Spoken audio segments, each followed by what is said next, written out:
Hey guys, welcome to another fun and exciting Gt7 stream. I'm putting the stream up because I haven't been around for a while. It's not the best race, so I'm just putting it up just to put it up, I guess. So I guess first of all we'll go over what's happened with me. My last race was probably a good month or two ago in Nations, and I was pretty close to A, so I did a few dailies. I hit A, so I'm available to get into Gt1. So I chose not to use my main account, which is this, until that day came along. And then I went off on holiday to the Philippines for 2 to 3 weeks.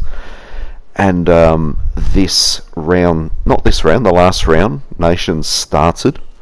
And I got back into Australia on the last week. So I had to very quickly, if I wanted to do it, which I did, just on GT2, sorry, my second account, I did select a manufacturer, or I think it was because I saw this come up and I thought, well, I can't do a race without choosing a manufacturer. So yeah, I chose Honda for my main account, and the first race, which was at Suzuka, I was in my second account in GT2, and it just didn't seem promising, and I thought, I'm just not going to do it at all. So this is really the first race in a long time, and I do feel a bit rusty. You walk away for like 3 weeks, you come back in a different category. I do feel a bit rusty. This is also the day when PlayStation went down, and there was like a hack or something, and people just couldn't get in, and I managed to get into one and the screen went blank, and then I managed very luckily to get into this one, which was the second of 3 races. So I was lucky to get in. I gave it a proper qualifying. I've decided while I'm in GT1 I should not just lazily sit at the back. I've done that last time I was in A, and it didn't really pay off too well, and I thought, I've now got to start stepping it up. And I don't know what happened there. I know it's heavy damage, so I thought I'll just take it easy. That's why I was at the back initially. Some guy went off track, and then I've hit this car. So at the bus stop, whether or not I've accidentally just not braked enough, I don't know. And I wasn't 100% sure who it was that I hit, which one of those guys, P11 or 12. So I thought, I better say sorry. I better do something, not just hit and run. Better say sorry. So that's what I did. But because we've had issues, all of a sudden I noticed my message didn't come up. I thought, well, that's a bit weird. And then this happens, and I thought, oh no, because I've done a message, it's come up with this. And I thought, if I hit OK, it's going to kick me out the game. And I realised trying to race with it is not good either, so I had to. But once I've hit the X to hit OK, it's changed my view. It's just the wheels are now falling off. I've got damage from the initial hit. In trying to say sorry to that guy, I then begin to hit this guy in front of me.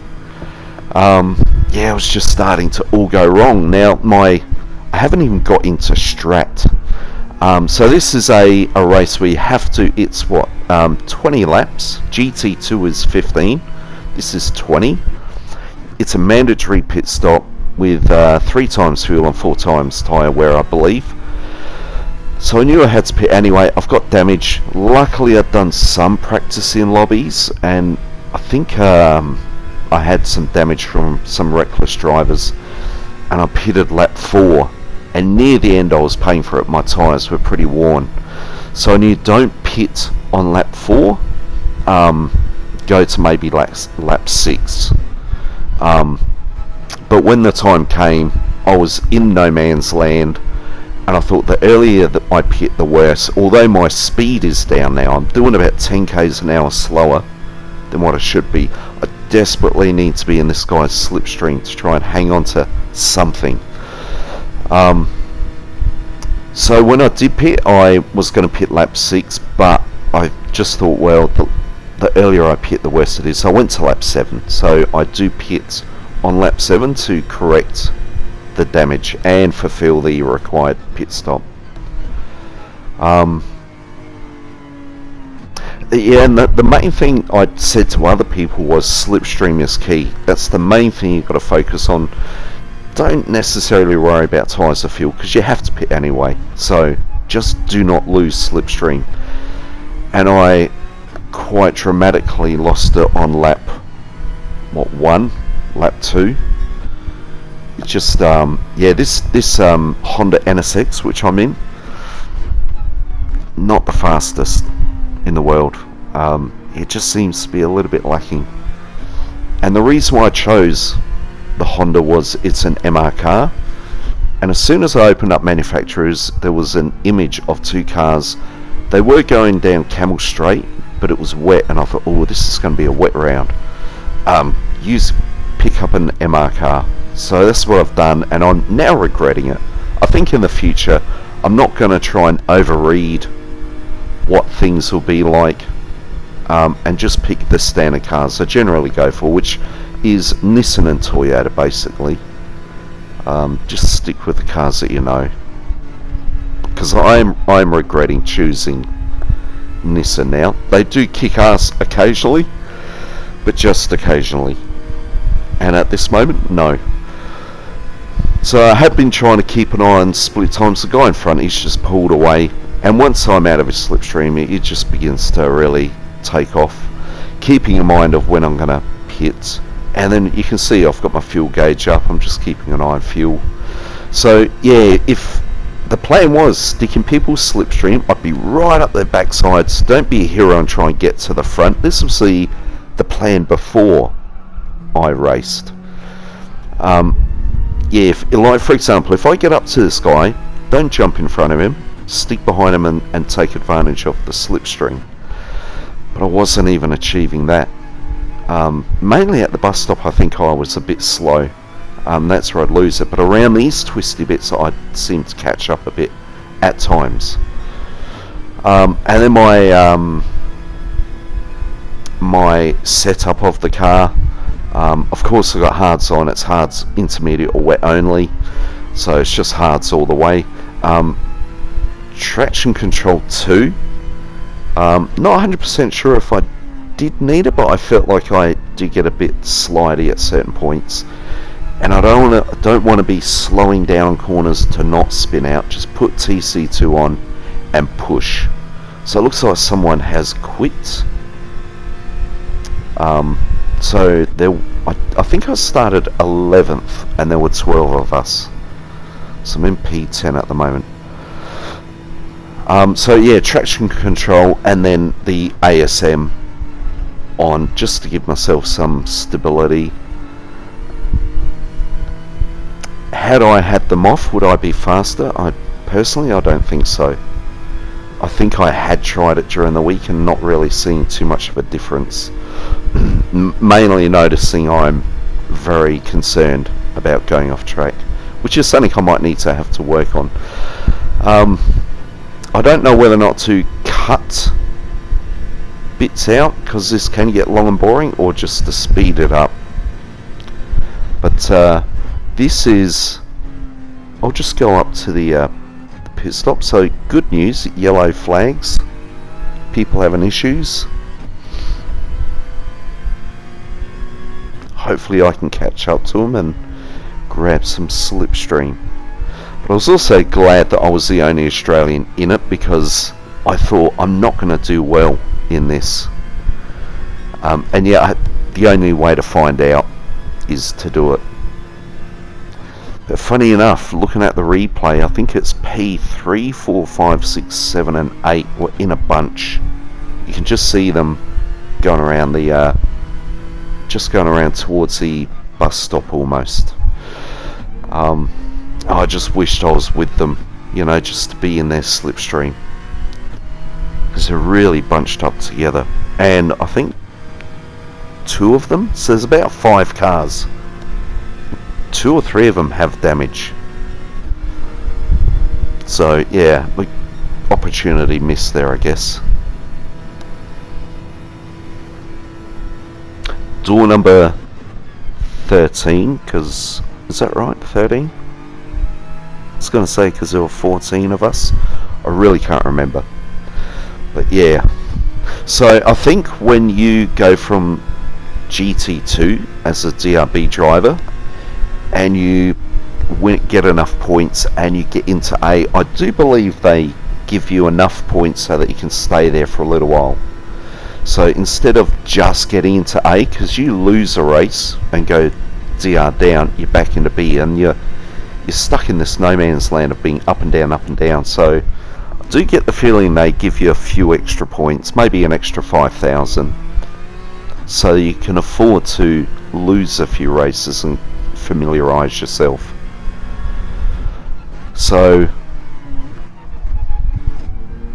yeah, this is the first race, yeah, since I've been an A.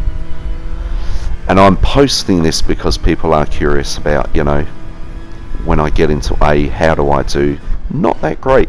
And usually it's because I get into A because I do very well in Nations against Aussies and New Zealanders, because I've always said they're disorganised, they're reckless, and I can take advantage of that. But when I get into manufacturers against the Asian region, they're organised, they're prepared, and so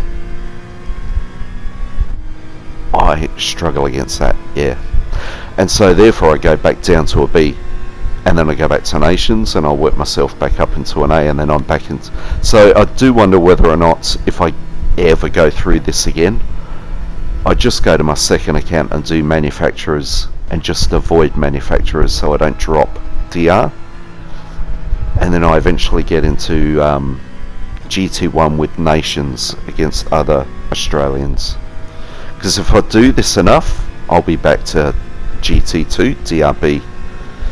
But slowly I hope I'll be getting better, and eventually I'll be in A all the time.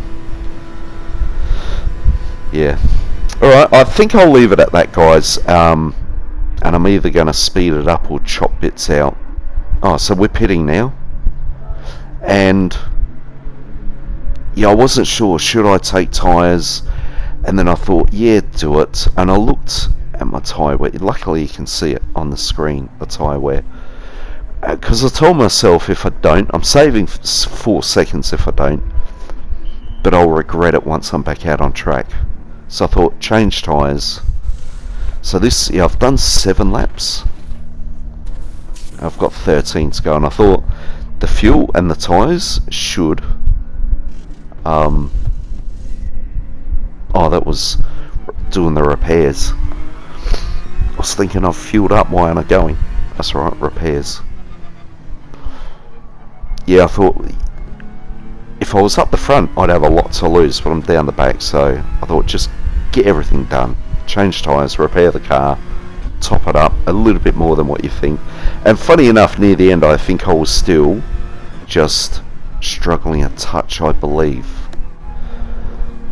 Or maybe it was the opposite, where I still had 0.8 of a lap left. Anyway, I'm going to leave it at that and meet you near the end.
Alright, so I'm back.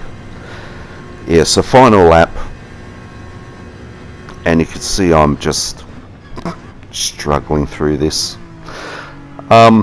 So like I mentioned before, the PlayStation had a maintenance issue, and I was lucky to get in, but considering I guess I did pretty badly in this, I really wouldn't care if they dumped the whole weekend and just deleted this round. The points were really good. I think P1 was like 170 something points, which I've never seen that level. So it looks like I'm coming home in P9, which was 114 points, so not bad for P9.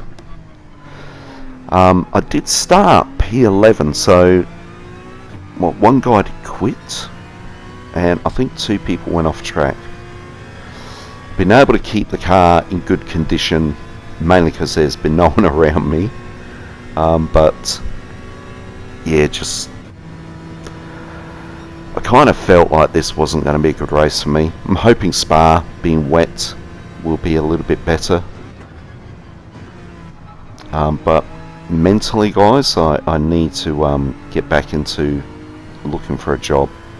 I've had 6, 7, 8 months off work, been overseas. It's now time to look for a job, so I'm not 100% sure I'll be fully committed to this, because I don't feel good when I'm on this and enjoying it, because I know in the background I'm not earning money and my funds are slowly depleting. So enough of that. Yeah, starting 11th and finishing 9th for a round that to me shouldn't exist. I'm really doing this for the record, guys, because I'm in Gt1 now, just to put it out there. It's not the best round, but it is what it is. Thanks for watching, and hopefully things are better in the future. See you in the next one. Bye for now.